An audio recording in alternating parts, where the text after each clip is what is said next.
We're kicking it old school today. It's a junior adventure. Good morning, Mr. Krabby. No relation to Mr. Krabs. You might be wondering why I'm playing Freddy Fish, The Case of the Haunted Schoolhouse. No relation to a different game series with a character named Freddy and things that are haunted. Yeah, this is a kids game sequel made in 1996. So, this might seem like an odd choice, but this is a game that I grew up with. It's a game that I played many times as a kid, and it's still a game that I have a fondness for today. It's not anything too fancy, but I think it's well done for what it is. It has some jokes that I didn't get as a kid whenever I play it again now. And Schoolhouse is over here. I figure it's March 19th, 2020, and the world is suffering from a global pandemic, so some of us will be isolated with Animal Crossing New Horizons, and I am going to be isolated with this, because we need some chill, low-energy entertainment. Where are all the guppies? We're hiding. The guppies say the school is haunted by a ghost. And I like the way the characters are drawn in this game. I saw the ghost. Something about the shapes of the faces and the sort of googliness of the eyes. Oh no, just like the other Freddy series, this one has jump scares. Hey, that's my toy. Oh. That couldn't have been real. There's no such thing as ghosts. Luther and I will find that. So Freddy is kind of the, Get back all the toys. I don't know, the Scooby Gang or the Encyclopedia Brown of this universe, whatever you want to call it. I am not familiar with any of the other Freddy Fish games. I'm only really familiar with this one, and I'm not gonna show off every little thing about it, but I will show off whatever seems relevant. This is actually my second time recording this, because the first time my microphone crapped out, because apparently it's not good anymore, and that's unfortunate, because I would like to do more of these kinds of playthroughs. But on that note, this is a kind of cool chalkboard. I like it because you can do any number of things with it. You can put letters, numbers, various different stamps and things. There's this, there's Putt-Putt. Let's see, Pajama Sam lunchbox. You can erase, and probably the best aspect of it is that whatever you draw on the screen will remain there when you exit the screen. It's kind of cool. I remember trying to do something like this for Project Comet, my game that I've been struggling to figure out for many years, and I kind of realized at one point that that adding some kind of drawing mechanic to one screen of a game that was meant to be for controller only didn't make a whole lot of sense. It makes a lot more sense for a point-and-click game like this, so I don't know. Maybe I'll try it again someday with a point-and-click game if I ever make another one of those, but... Whoa! You better look out. I'll be back to get that toy. This is not the, the most riveting story, but what can you expect from a game that is meant for younger audiences? By the way, YouTube, you'd better not mark this as only for kids, because my commentary is not necessarily only for kids, and I don't even consider this game to be necessarily only for kids. It is clearly geared towards younger people, but it has some jokes that I definitely did not understand when I was younger. Build a trap to catch that phony. See? We already have. I enjoy how Freddy draws very clearly on a cloth with a pencil. Somehow I don't feel like that would work very well. A trident, a wheel for the baby buggy, a life preserver, a rope, and a pulley for our trap to be complete. So, one thing about this game is that this list is randomized every time you play. There's always 5 items. I don't know how many there are in total that you can get. The pulley is nice to have. I'm fine with that one being there. But then, I kind of wished that one of the items that we got was... It's called, I think it's like the Mockstock Mipplebop Whopper Bopper. It has the best name, and I don't remember all the letters of it, but it's kind of the most involved one to collect, and I just thought it would be nice because it has sort of a story element to it, but oh well, I can kind of explain it. We may need it later. So we have our rope tying book. In playthroughs where you have to get a cork, there's a cork here that you have to find a pipe to replace it with, and you replace it Indiana Jones style.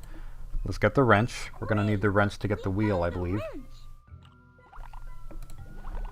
By the way, this game's artwork is frickin' stellar. Like, I think by today's standards this looks good. It's pixelated with the animations, sure, but the animation is pretty fluid. It has just beautiful backgrounds.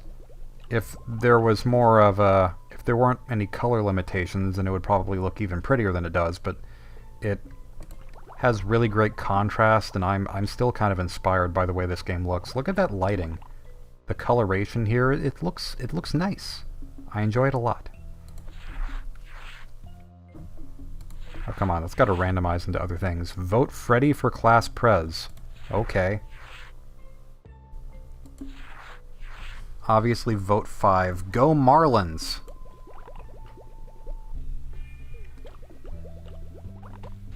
And then I remember liking this. You click on this log, different balls come out of it, and then you can also click the nail to make the ball bounce. It's kind of fun. So what do we have here? Trident. Alright, I'm going to go ahead for the trident first. There's Casey. I will refuse to help him. No, we'll get to him later. Or maybe her. Is Casey a unisex name? Probably not. I don't know. I've never thought about it. I think it might be. That statue is holding the trident. Just what we need for our trap. Speaking of unisex names, there's Freddy. Freddy is a girl. There's one part of the game that explains this, which we won't get to see because we won't get the Mockstock Mipplebop Whopper Bopper. But, yeah, I like how they kind of withhold the information that Freddy is a girl for the general kid audience who might not know better. Yay! We got the trident! That's all you needed to do to get the trident. I generally like to try to solve the puzzle anyway, so... I don't know, I'll see what I can do in a timely fashion, and if it takes too long, then I'll just skip it and not worry about it. But I guess while this is going on, I will explain some of the memories that I have with this game. Yeah, when I first played this, I didn't realize that the items were randomized, so it was kind of a magical realization upon playing it for the second time that I could actually have a new experience with it. Nowadays, it kind of feels like that sort of thing is just artificial replay value, like, oh, well, why wouldn't they just have all the content in one playthrough of the game? But I was a kid, it didn't matter back then. It's kind of nice to be able to play a game that doesn't even last an hour and, like, have a different experience with it every time. I don't think this game has a saving system, so it works that it's shorter and you can play it a number of times. You know what, I don't feel like worrying about this. I think that might be one of the harder configurations of that anyway. Here's a worm doodle. Oh, I have stories to tell about the worm doodle. Well, maybe just one story, but we'll get to that soon. Actually, no. No scissors yet. Let's watch the cutscene first. Chocolate-covered worm doodles, my favorite. It's just one worm doodle, though. No! You'll get hooked. Huh? Hooked on junk food? No, I mean Hooked on there's a phonics. fishing hook stuck into that worm doodle. Freddy, you saved my life. What could I ever do to repay you? Stop overacting. I don't know if he's overacting, like he legitimately could have died. But anyway, we're just gonna cut the line. To take the worm doodle off the fishing hook, we could get hurt. I'll bet these scissors will do the trick. These safety scissors are multi-purpose. You can also use them to cut seaweed if you're looking for the helmet. Luther, we need to save the rest for later. I guess you're right, Freddy. I'm not sure how plastic-coated safety scissors could cut either seaweed or vines, I'm not sure which, to get the helmet. But we don't have to worry about this for this playthrough, so never mind. So much personality to these animations. It's nice. So that is one item out of the way already. We're just cruising on by. This turtle is how you would get the pipe, I believe. Like, you have to find oil in the submarine and then bring it to him to lubricate the pipe, and then you pop it off his head and it looks like he's headless, but he's really not. Hi, Casey. What happened? I got so excited reading Scientific Aquarium magazine that my eyes bugged out and knocked the glasses clean off my face. That's a good explanation for how his glasses fell off. Because eyes can bug out that far in real life. Knock it off, Casey. You're making a spectacle of yourself. Get it? That's a good joke. I like it. Spectacle? Definitely one of the ones that I did not get as a kid. An amusing pun. So, let's see. As always, plenty of things to click on. Let's head down into the hole. Glasses for you, Casey. I'm not going to fit in Okay, that listen to hole. this line reading because it's great. Younger, smaller, greener. Perhaps someone smaller, greener. Just sort of eerie sounding.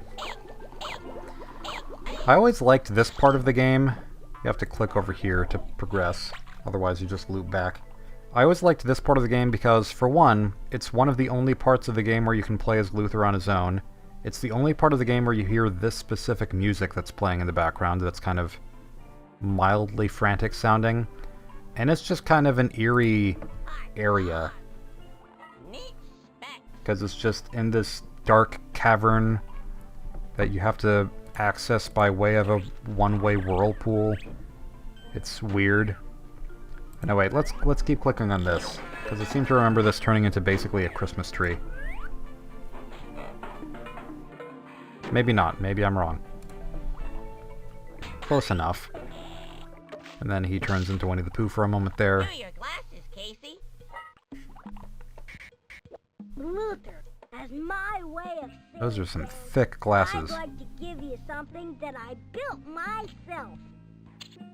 It's a fusion-powered, super elastic, repeating slingshot, complete with Fusion-powered. super sneaky turbo rocks and racing stripes. Turbo rocks. Where are the turbo rocks? Hold on to this for me, Freddy. Sure thing, Luther. I will say that had to have been a fairly heavy slingshot for it to create a dent in solid rock, so Freddy is strong. So we've already gone over here. I imagine if I clicked the bongos, then we'd hear some singing, because basically every character has a song, and I don't particularly want to listen to any of them because I've never been that big a fan of like Disney musicals, so I don't necessarily have a huge issue with them, but they're not my favorite. Among things that I missed as a kid. Aren't you kids supposed to be in school today? You see, we're trying to get the things to build a trap to get the ghost, you know? The one that's haunting the schoolhouse? Sorry I asked. Yes, because he knows what that is. This character, who I believe is also in the first Freddy Fish game that I never really played except for part of it in a demo, is totally just a street dealer. He's a stingray, but he is positioned in the same kind of way that a coat would be for someone who's selling drugs or something. And, like, he has this... He's who you buy the Mock Stock Mibble Bop Whopper Bop or whatever it's called from. Except you don't really buy it, you have to trade the trophy in the Hall of Fame for him. Except in this case, I guess it's not a trophy, it's a bunch of shoes. I don't remember this. What is this? These are the tap shoes Augie Octopus wore when he won the 24-hour tapathon. Interesting. Yeah, because in other playthroughs, there's a trophy here that's the trophy that Freddy Fish won for the spelling bee. And that's what you have to collect by going through this whole process, and then it's a sad time when Freddy has to give it away, but it's good because she had memories with it or whatever. But I don't know, while we're here, let's look at some of the other things. Hector Tetra invented the kelp calculator, used in ocean research by kelpologists.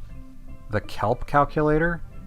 Okay. I don't know what would be different about that from a regular calculator. That doesn't seem like a very good invention. This plaque says King Crab donated his pearls to build this Hall of Fame. King Crab. Oh yeah, that reminds me. I did want to make a fish game at some point. Sort of based on Super Paper Mario to some extent. Not with the 3D mechanic, but with other elements.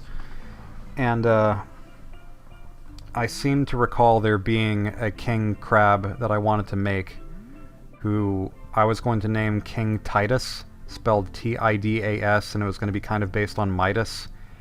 And I talked about this to my brother-in-law, and he said, you know, Titus is a good name, I like that name. And then he ended up naming one of his kids Titus, spelled differently, but still, I inadvertently caused the name of a child. Tina Tuna held her breath above water for 13 minutes.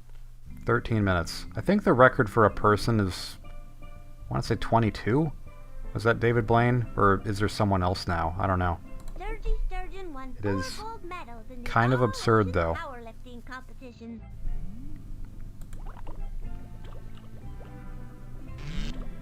I wonder if 13 minutes was like an exaggeration when this game came out, and now it isn't. So, let's see. I might want to save the movies for next time because we're reasonably far into this. So, next time we will watch a bunch of movies in the movie theater. See you then.